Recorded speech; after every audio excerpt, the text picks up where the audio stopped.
안녕하세요, 육아둥지 여러분, 아육톡입니다. 저희가 그동안 영상에서 감정 코칭, 나메시지, 칭찬하는 방법 등 우리 부모가 아이들과 긍정적으로 소통하는 방법에 대해서 많이 말씀드렸었는데요. 그런데 아이들에게 좋은 말 해주고 긍정적으로 소통하는 것도 좋지만 그 전에 더 중요한 것은 아이에게 상처 주는 말, 자존감을 깎아내리는 말을 하지 않는 거예요. 그래서 이번 영상에서는 우리가 아이를 키우면서 절대 해서는 안 되는 말에 대해서 한번 말씀드려 볼게요. 내가 무심코 하는 말이 우리 아이의 자존감을 낮추고 있지는 않은지, 잘 크고 있는 우리 아이의 성장을 방해하고 있지는 않은지, 이 기회에 점검하는 마음으로 체크리스트 하듯이 봐주시면 좋을 것 같아요. 먼저 아이에게 절대 하지 않아야 할 말 첫 번째, 존재를 부정하는 말이에요. 너 같은 게 진짜 왜 태어나가지고 나는 너 같은 자식 둔 적 없다. 내가 너를 낳아서 왜 이런 고생을 해야 되는지 모르겠다. 너 때문에 진짜 못 살겠다. 너 진짜 우리 집의 골칫거리다. 뭐 이런 말들일 수 있겠죠. 특히 아이가 어릴수록 부모는 아이의 세상 전부와도 같죠. 아이의 정서적 뿌리를 심어주는 게 부모의 역할인데 이런 말을 들으면 그 정서적 뿌리 자체가 흔들릴 수가 있어요. 그쵸. 아무리 따뜻한 밥을 먹고 좋은 집에서 자더라도 이런 말을 들으면 아이가 자기가 소중하고 가치 있는 존재로 태어났다고 생각하기는 어려울 거예요. 이렇게 존재를 부정하는 말은 아이가 살면서 한 번이라도 들으면 사실 충격이 커요. 근데 저도 어렸을 때 들어본 적이 있거든요. 제가 지금은 사이 너무 좋지만 어렸을 때 언니랑 많이 싸웠었는데 하도 싸우니까 엄마가 하루는 굉장히 힘드셨나 봐요. 언니랑 싸우고 있는데 너가 왜 태어나가지고 정말 날 왜 이렇게 힘들게 하는지 모르겠다. 이렇게 얘기를 딱 한 번 한 적이 있었는데 제가 그때도 어린 마음에 굉장히 충격이었고 이건 상처를 떠나서 진짜 충격! 이런 거였고 그게 성인이 돼서까지 기억에 많이 남았어요. 지금도 되게 또렷하게 기억을 하고 있는 거. 지금은 많이 좀 흩어졌어요. 육아하고 애기 키우고 그리고 그냥 그때의 엄마의 상황을 조금 이해하게 되면서 그러면서는 조금 이제 많이 흐릿해지긴 했는데 근데 그래도 그렇게 말한 것 자체를 지금까지 기억하고 있다는 게 굉장히 충격이 컸을 것 같아요. 그렇죠. 다행히 그 말을 이제 처음이자 마지막으로 그때 들었던 거고 우리 아이들에겐 대상 항상성이라는 개념이 있잖아요.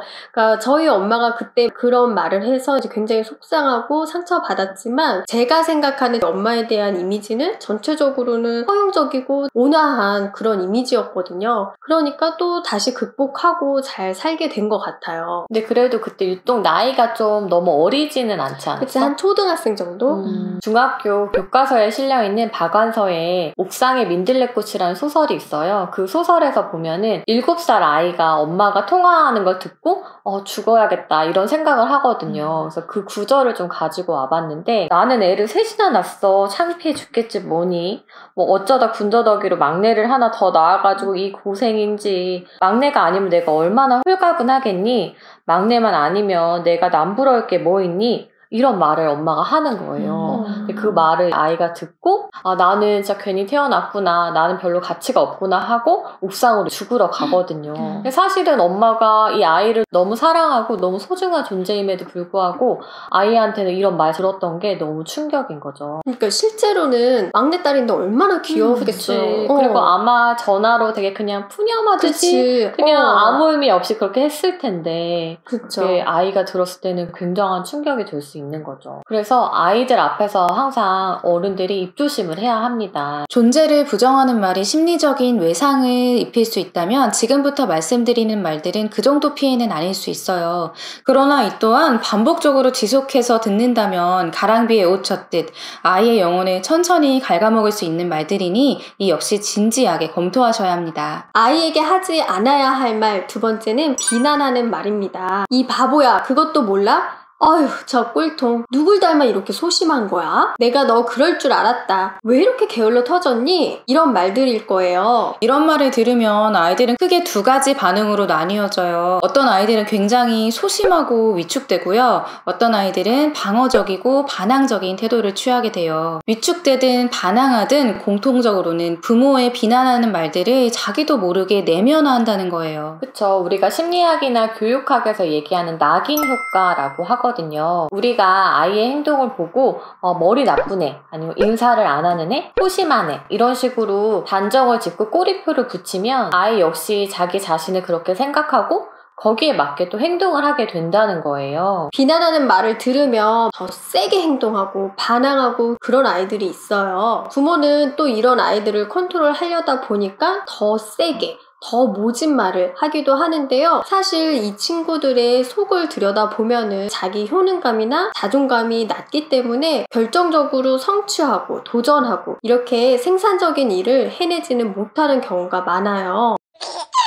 아이에게 하지 않아야 할 말 세 번째는 아이의 미래를 부정적으로 점치는 말입니다. 너 같은 애가 커서 뭐가 될래? 그렇게 살다가는 굶어 죽는다? 그거 어차피 해도 안 될 거야. 이런 말은 비난하는 말이랑 좀 비슷하기는 한데 결국 아이의 미래를 부정적으로 이야기하고 아이의 미래를 안 좋게 단정하고 말하는 거죠. 낙인 효과와는 반대인 게 피그말리온 효과, 로젠탈 효과라고 하는데요. 평범한 아이들을 가르치는 선생님한테 이 아이가 굉장히 똑똑한 아이다, 굉장히 우수한 아이다 라는 믿음을 주는 거예요. 이런 믿음을 주는 것만으로도 선생님이 그 아이를 대하는 태도가 달라지게 되고 결국에는 평범한 IQ의 아이들도 높은 수준의 성취를 이룰 수 있게 되거든요. 결국에는 그 아이를 대하는 태도, 그 아이에 대한 긍정적인 믿음이 아이에게 실제로 영향을 주고 그 아이들도 그 믿음에 부응하기 위해서 행동을 할 수 있다는 거죠. 아이의 미래를 부정적으로 점치는 말은 피그말리온 효과와는 정반대의 효과를 주겠죠. 사실 아이들의 행동이 늘 좋게만 보기는 어려워요. 어떨 때는 걱정스럽기도 하고 한심스럽게 느껴질 때도 있고요. 그런데 아이들은 원래 천방지축, 들쭉날쭉 하거든요. 많은 경험을 통해서 다듬어지고 어른으로 성장하는 건데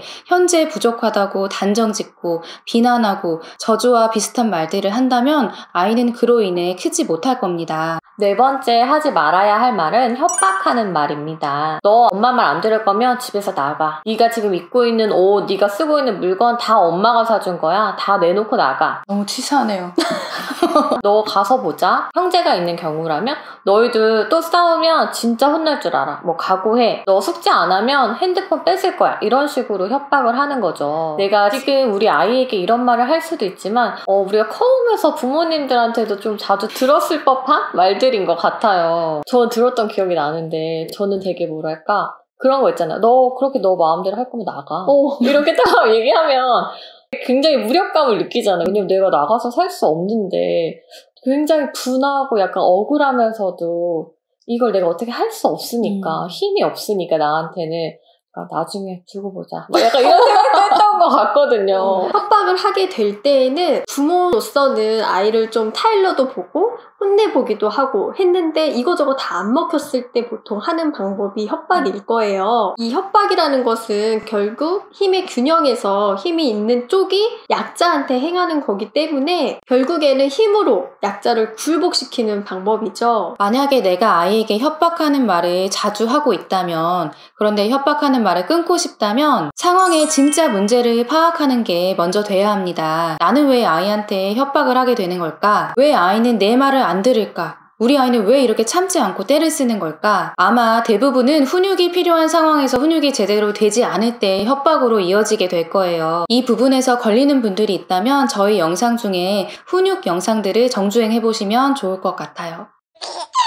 다섯 번째 하지 말아야 할 말은 비교하는 말입니다. 누구는 저렇게 말을 잘하는데 너는 왜 말을 못해? 저 친구 좀 봐봐. 저 친구는 저렇게 책도 잘 읽잖아. 다른 집 애들 하는 거에 반만이라도 해봐라. 이렇게 또래와 비교도 많이 하지만 또 형제 간의 비교도 많이 하게 돼요. 네 동생처럼 제발 엄마 말 좀 잘 들어라. 누나는 저렇게 친구들이랑 잘 노는데 너는 왜 못 놀아? 이런 식의 말인 거죠. 비교하는 말도 아주 빈번하게 무심코 하는 말들이에요. 그런데 이 비교는 본능이라서 아이들도 벌써 나보다 잘하는 것 같은데 못하는 것 같은데 이렇게 비교를 하거든요. 그래서 우리 어른들은 의식적으로 칭찬하거나 비교하는 행동을 조심하셔야 하는데요. 예전에 부모 상담할 때 비교를 못 끊는 부모님께 한번 입장 바꿔 생각해 보시라고 얘기했었어요. 만약에 아이 입장에서 부모님을 다른 부모님하고 비교해서 말하면 어떨 것 같으세요? 하면서 제가 여쭤봤는데 아빠는 금쪽이 아빠처럼 왜 돈을 많이 못 벌어오는 거야? 금쪽이 엄마처럼 좀 열심히 살아봐 라든지, 금쪽이 엄마는 친절하고 화도 안 낸단 말이야. 아빠, 금쪽이 아빠는 쉬는 날에 핸드폰 안 하고 금쪽이랑 되게 잘 놀아준다고. 자, 이렇게 질문을 드리면 부모님들이 정말 동공지진이 일어나요. 그리고 아이 입장에서 얼마나 그 비교의 말이 비수가 돼서 상처가 될 수 있는지를 바로 절감할 수 있는 거죠. 비교의 말을 하면 구체적으로 우리 아이들에게 어떤 안 좋은 영향을 줄까요? 일단 자존감 하락하는 소리가 들리죠. 은연중에 나는 공부 안 하는 애, 말 안 듣는 애, 책 안 보는 애, 이렇게 생각하게 되는 거예요. 그리고 비교하는 대상을 좋아하기도 어렵겠죠. 보통 비교의 대상은 경쟁의 대상으로 생각이 되거든요. 이게 또래 관계로 이어지면 이간질하거나 왕따의 시작이 될 수도 있고, 형제 관계로 간다면 형제 간의 다툼의 불씨가 될 수 있는 거죠. 또 비교를 해서 칭찬을 들은 쪽도 개운하지 않은 건 마찬가지예요. 누군가를 깎아내리면서 받은 칭찬이기 때문에 칭찬을 받은 쪽도 과도하게 우월감을 갖거나 내 자체의 발전이나 성장보다는 타인과의 비교에서 내가 얼마나 잘났는지 타인을 지나치게 의식하고 경쟁하는 데 집중할 수 있거든요. 마지막으로 아이에게 하지 말아야 할 말은 감정을 부정하는 말입니다. 사내 자식이 울긴 뭘 울어? 무섭긴 뭐가 무섭다 그래. 그만 울어. 뚝! 인생 누구나 힘들어. 너만 그런 거 아니야.